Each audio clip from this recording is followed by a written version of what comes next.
Entre les mains d'Anatole Koliné-Makosso, c'est le rapport d'autopsie du football congolais qui est remis de manière officielle. Un travail d'analyse approfondie de la situation du football national, fourni par ces vétérans du sport roi à tous les niveaux, conformément à la mission qui leur a été confiée par le ministre des Sports. Ils ont travaillé parce qu'on avait pensé que le mal était profond. Eux, en sachant, ils ont travaillé pendant tous ces mois, depuis le 14 février à ce jour. Hier, ils sont venus faire une restitution de leur travail au ministère dont j'ai la charge. Et nous avons tous pensé que ce travail devait être remis au chef du gouvernement que vous êtes. Plusieurs mois de travail pour diagnostiquer la situation du football. Ces anciens footballeurs, anciens dirigeants du football et anciens journalistes sportifs ont conclu leur étude sur 3 points. Toute l'œuvre du noyau a porté d'abord sur un diagnostic du football congolais qui est très malade. Ensuite, une thérapie à travers des préconisations pour sortir de cet état de fait. Et enfin, des recommandations. Après les grands mots, les dysfonctionnements qui affectent actuellement le football congolais peuvent être synthétisés de la manière suivante. Le non-respect du cadre juridique régissant la pratique et la gouvernance du football national.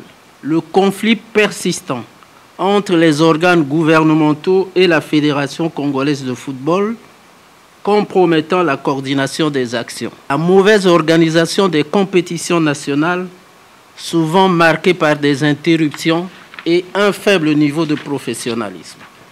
Le manque chronique de financement du football local et l'absence de stratégie économique pour assurer son autonomie. Les grands remèdes. La création d'une commission nationale de suivi et de conformité du football. Cette commission produira un rapport annuel sur l'état du football national, suivra l'évolution des recommandations issues des audits et des enquêtes. Le football est en réalité sous la tutelle permanente de l'État, qui se retrouve lui-même en grande partie le pourvoyeur unique des fonds.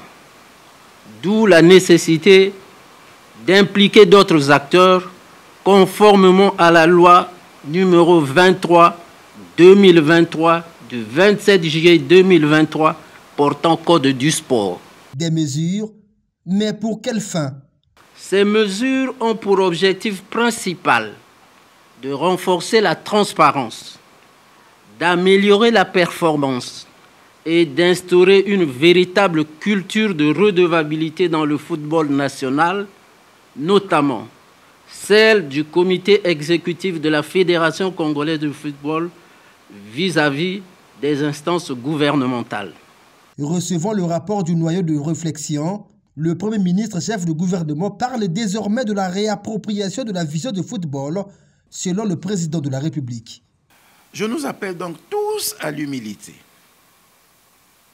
pour que nous nous mettions réellement autour du président Denis Sassou Nguesso, grand sportif, pour le salut du football. Et le peuple sera informé des résultats de votre travail. 37 recommandations ont été préconisées par le noyau de réflexion. Ce projet de relance du football congolais sera porté au Conseil des ministres et une sorte des états généraux de la discipline sont attendus.